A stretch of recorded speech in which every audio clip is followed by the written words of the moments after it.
शहर कोलकाता में हुई डकैती की वारदात। नामालूम शख्स घर में घुसकर पहले वृद्धा को डराया धमकाया और फिर नकदी के साथ जेवरात लूटकर हुआ फरार।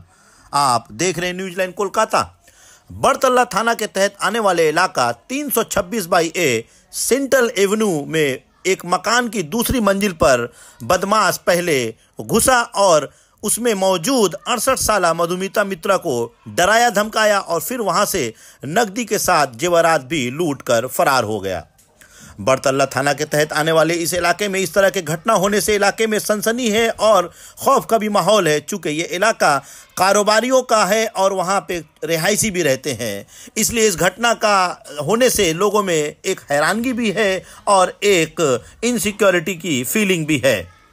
पुलिस मामले की तहकीकात कर रही है, आसपास के सीसीटीवी फुटेज को भी चेक कर रही है ताकि नामालूम शख्स के चेहरे को पहचाना जा सके।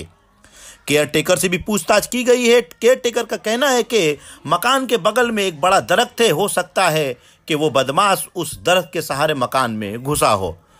इस तरह के तमाम तरह खबरों के लिए आप देखते रहिए न्यूज लाइन कोलकाता। हमारे चैनल को सब्सक्राइब कीजिए, फेसबुक पेज को लाइक कीजिए। आइए इस बारे में केयरटेकर का क्या कहना है और उस वृद्धा का क्या कहना है, उनकी जबानी सुनते हैं। पुलिस থেকে আমাকে বলা হয়েছিল আমি বলেছি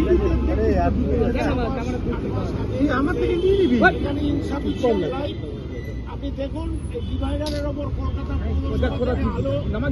অন্যত্র কোথায় লাগছে আলোর ব্যবস্থা করা না হলে পাবো না। এবার ফাঁকা বাড়ি লক্ষ্য থাকে দুষ্কৃতিকারীদের, এই সব বাড়ি এসব বনেদি কলকাতার বাড়ি, এটা ছাতুবাবু লাটুবাবুদের বাড়ি, তাদের গাছ টপকে বাড়িতে ঢুকে পড়ে। পুলিশের রিপোর্ট হয়েছে, আমি গাছগুলো ছাঁটার ব্যবস্থাও করে দিয়েছিলাম, কিন্তু কালে কালে তো বেড়ে যায়, 2-4 মাসে আবার গাছ বেড়ে যায়। রাতের অন্ধকারে এখানে 11টা বেজে গেলে আমার পার্টি অফিসটা উল্টো দিকে, আমরা বন্ধ করে 11টায় চলে যাই। তারপরে এই জায়গাটা আলো আধারি হয়ে যায় এবং অনেক বাইরের সমাজ বিরোধী থাকে।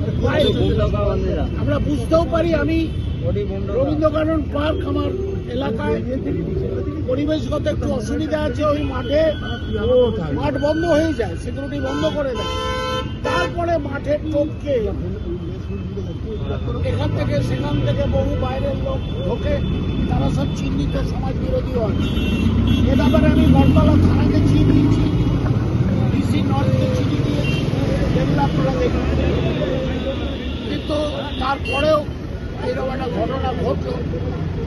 আর স্বাভাবিকভাবে এইরকম বাড়ি, এত বড় অঞ্চল বাড়ি, এখানে আগুন লেগেছিল, আমরা ঢুকে নেভাতে পারিনি। আমি এদিকে ঠিক আছে, রিপোর্টার ছিলেন, এসেছিলেন, আমি বাইরে থেকে লোক ঢুকিয়ে এই ঝাড় জঙ্গল কেটেছিলাম। তখন রেলের দপ্তর থেকে, যেহেতু এই অঞ্চলটা রেল নিয়ে রেখেছে, তাদের কাজকর্ম আর মেট্রো রেলের হয় না, ফাঁকা জায়গাটা সেন্ট্রাল গভর্নমেন্টের রেল দিয়ে রেখে দিয়েছে আর ঝোপঝাড় হয়ে আছে। আমরা যে ঢুকে কাটবো, বিনা অনুমতিতে কাটতে ঢুকলে তখন আমাদেরকে আক্রমণ করবে। সুতরাং এই জায়গাটা ইমিডিয়েট আপনারা রেলকে বলুন, এই ঝোপঝাড় আর এই যে বাড়িটা, এটা তো ওদের প্রয়োজন নেই। এই বাড়ির মালিক আমাকে অনেকবার বলেছে যে আমরা 1000 চিঠি দিয়েছি, আমরা গেছি অফিসে, কিন্তু ওরা কোন রকম সহযোগিতা রেল থেকে করে।